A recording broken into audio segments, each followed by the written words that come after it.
right now we have 3 professors within the criminal justice department, and we all have our own specialties. I am the person who's in charge of what we call the ologies, criminology and victimology, as well as the policing classes. I am a 30-year police officer, retired about 3 years ago when I came to AU. We also have the pre-law part, which is the legal aspect of criminal justice, which is taught by Dr. Mark Hedrick, who is an attorney and former police officer, but primarily he's an attorney, and he teaches all our legal classes. And third, we have Dr. Allison Drinkard, who is a sociologist and researcher who teaches our research methods classes and sociology classes. Our department is a combined department with criminal justice and sociology. Next year, hopefully, we will be introducing a degree in Homeland Security also, which we just got done creating, and it was approved by our faculty last week and is going for state and regional approval in the next few weeks. But altogether, we have a breadth of information, a breadth of knowledge and information that we pass on to our students. The criminal justice curriculum is very unique to us. Some classes you will find everywhere. Most classes that we offer you will not find everywhere. Of course, you take Intro to Criminal Justice, a course in policing, a course in corrections, and a course in the courts. That's part of the core. You also teach, or part of our core, the criminal justice core.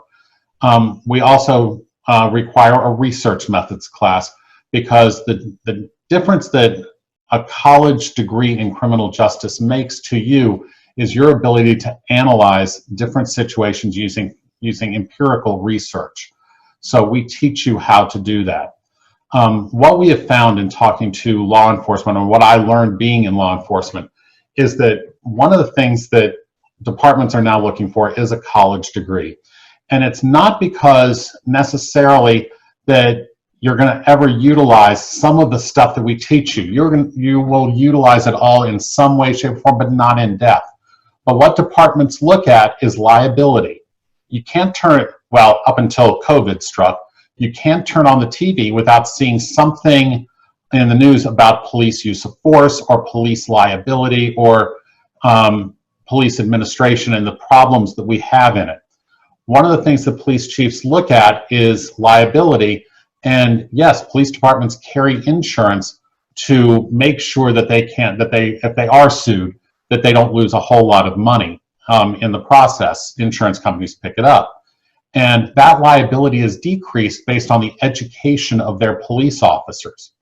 Also, a college degree is required if you want a job in federal service, whether it's with, nowadays, with the Border Patrol or all the way up to the FBI. You must have a bachelor's degree in order to be considered for jobs at the federal level.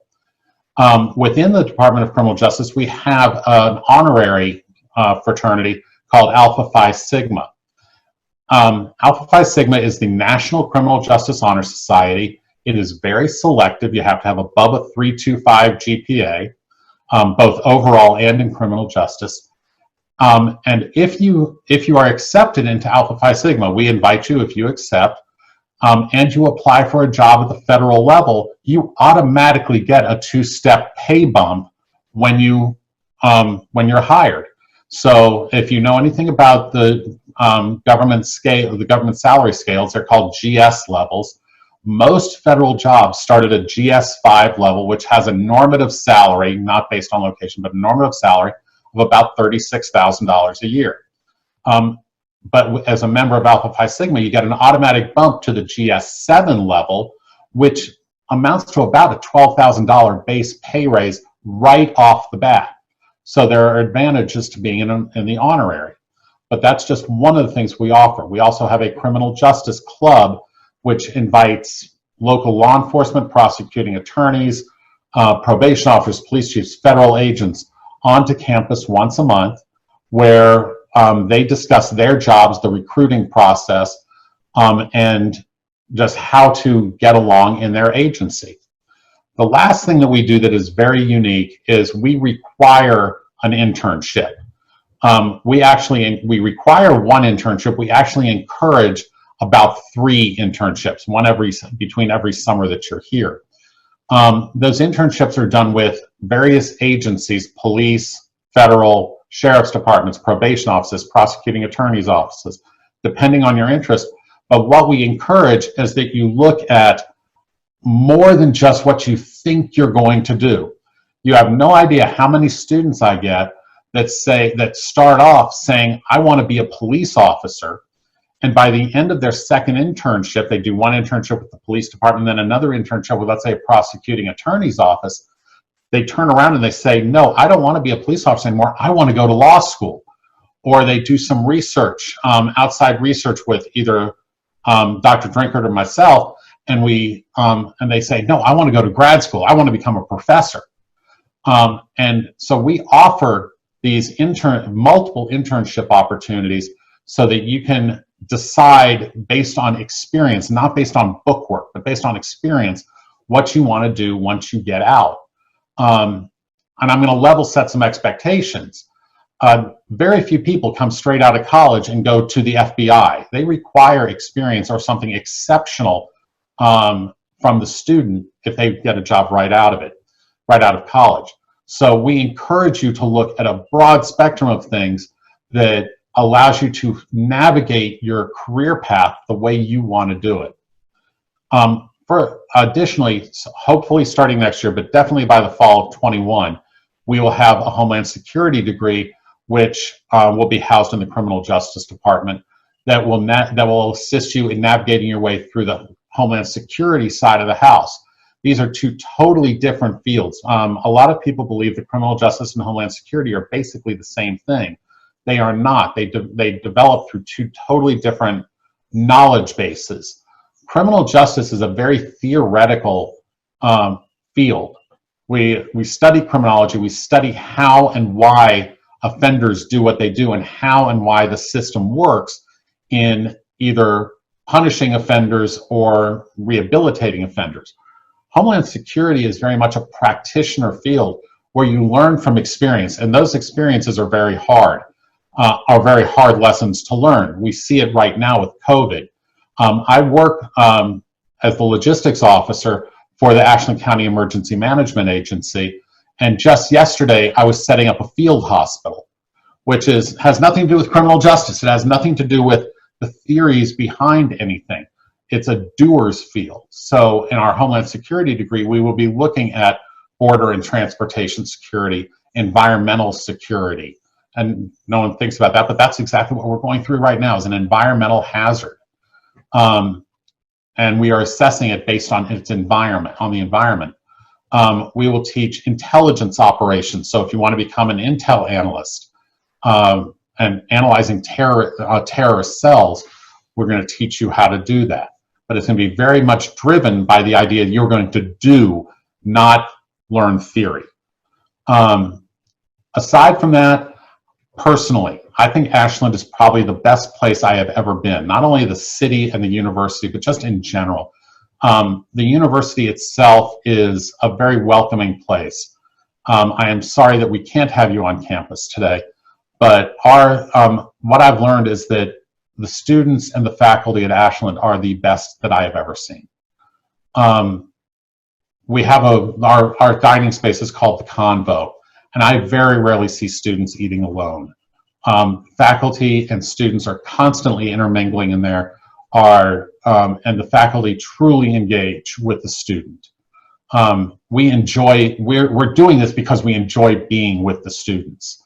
We enjoy teaching, we enjoy getting to know you, and that's something that I think the Criminal Justice Department does better than just about anybody else. We get to know you. We are a small department in terms of faculty. Like I said, there's only 3 of us, and we have about 75, 80 on-ground majors and another 50 online majors. And we know each and every one of you personally. I tell my students, and I say this honestly, I live 5 houses from campus. I can basically see our building from my front porch. And my students know where I live, my students know my routine, and they know they can reach out to me or any of the other faculty members at any time, as long as it's not 2 o'clock in the morning. but we are very open and we are very receptive to working with our students, not as numbers on an admission sheet, but as students and people that we're going to call, after 4 years of being here, we're going to call you colleagues within the field of criminal justice. So we are training you, we are looking at you to be the next generation of society's protectors. And we treat you like that. You are treated as human beings and people and students, and we actually learn from you as teachers from the day you get here. That's about all I have to say, and I would love to take some questions. Cheryl? Yes, Mark. So we do have one question. It's in related to the pre-law area. She is curious. This is Elena. Do you know if we help students prepare for law school? Are there any Lsat Prep courses or help available? Oh, you betcha. In Prep for Law School, we have actually a legal studies concentration within our department. So you would take courses like the Constitution and Criminal Procedure, Courts and Justice, and I can't remember the third class that we require for that concentration. I cannot remember it right now. But both Professor Hedrick and I both help students get through the LSAT process, the application process. We take care, we'll write recommendation letters for you.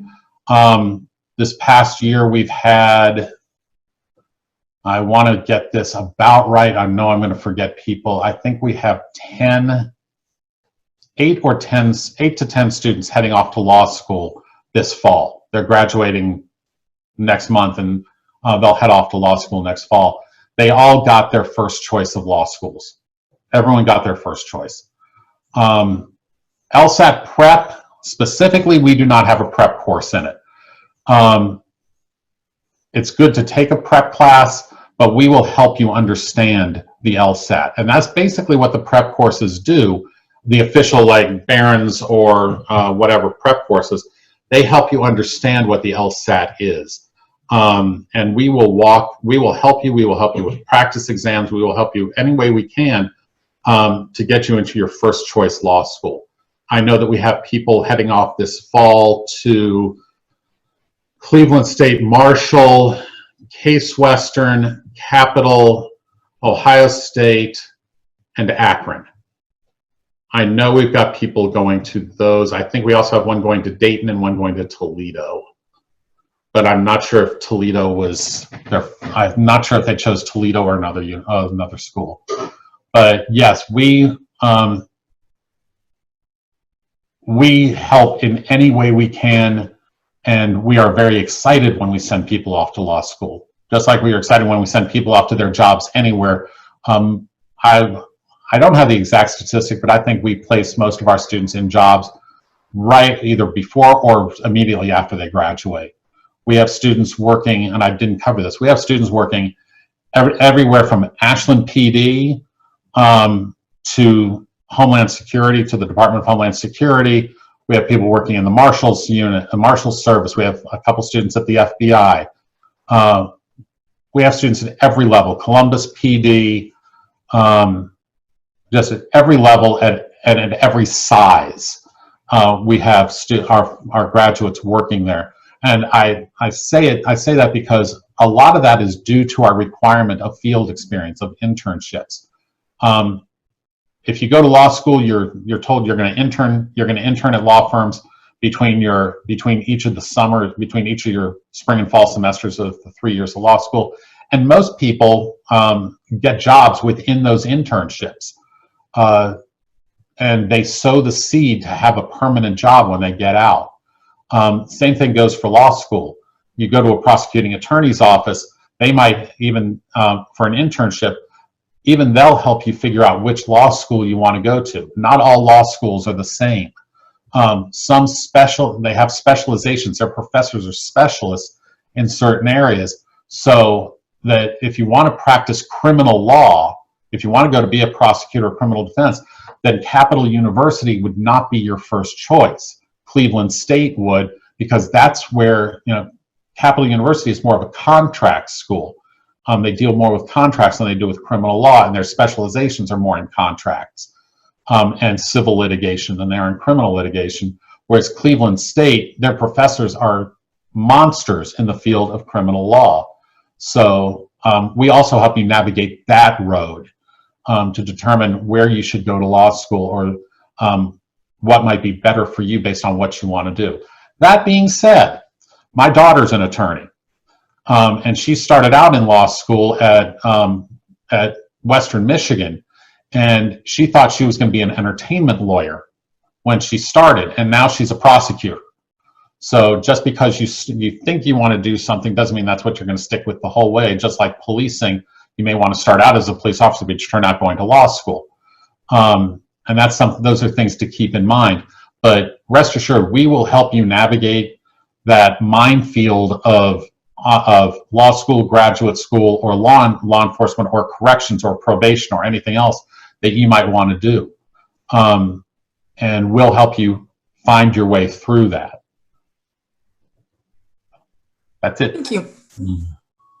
Yeah, very thorough response. Thank you, Dr. Rubin. I do have another question. So since criminal justice requires a minor or a double major, what would you recommend, and what do you see your current students doing most? Okay, it doesn't require a double major or a minor. We also have something called a concentration, where if you don't see something that you like as a minor or double major, you can take 18 hours of what we call coordinated classes. So there are minors out there that we recommend, but we also say, let's be as broad-based as we can. Personally, it depends on what you want to do, but if you're looking to go into law enforcement or law school, there is a minor in ethics, which is ideal for those. I also recommend minors in religion.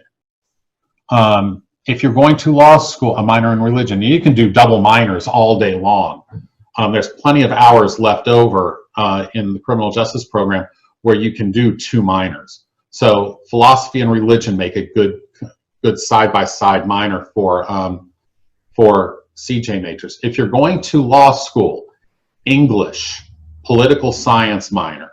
An English minor, you have the first thing you're going to learn in law school is you better know how to write. And that goes for whatever you're going to specialize in. You've got to be able to write. And taking a minor in English will help you along that path. A minor in political science, getting a more in-depth understanding of how the laws in our country were developed would also help you in law school.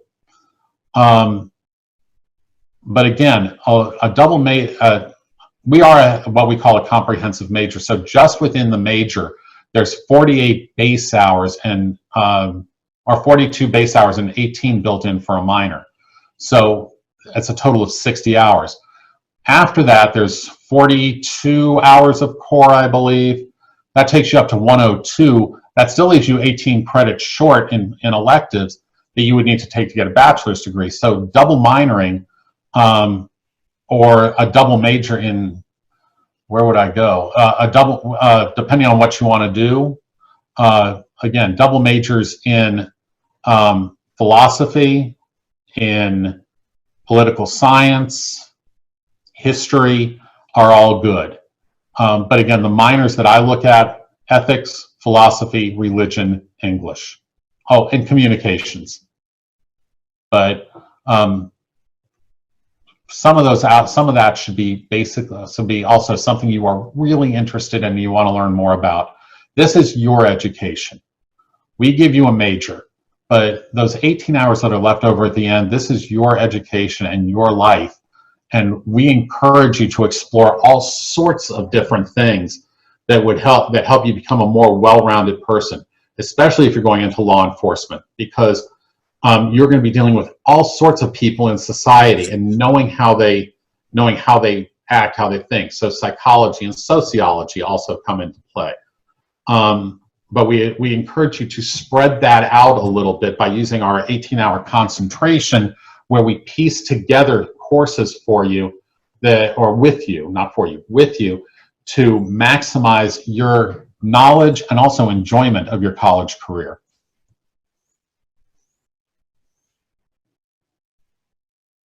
That sounds fantastic, Mark. You gave very thorough responses, and it seems like students can do a lot with criminal justice inside the classroom, outside of the classroom, and with the ability for those concentrations. It's great.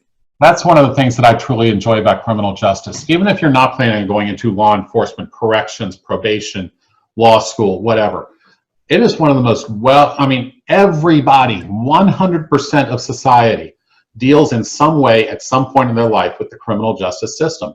And it can be as minor as getting a traffic ticket or as major as being involved in this right now. If you take a look at what's happening in criminal justice today, because of the COVID virus, this is a time where we're evaluating just what a police officer does. So we're all involved in it right now, and understanding how this system works and how everything fits together is integral into just getting by in life. Well, I do want to share one more thing. It is our criminal justice website, just because it has a lot of opportunities. I'm showing you guys federal occupations, state occupations, local, correctional. I mean, you can go through and you can read this, and I'll send a follow-up email so you guys have access to this. But you can view our curriculum guides for criminal justice. So although Dr. Rubin talked about some of the classes that we offer, if you want to see what an actual 4-year guide looks like, feel free to look at this, kind of take an idea of what the name of the class is, and okay, you can see exactly what we would offer in that sense. I'll also provide Dr. Rubin's contact information when I follow up with you girls. But if you do not have any questions at this time, we appreciate you being present today. We thank you, and enjoy the rest of your day. Have a good day, y'all.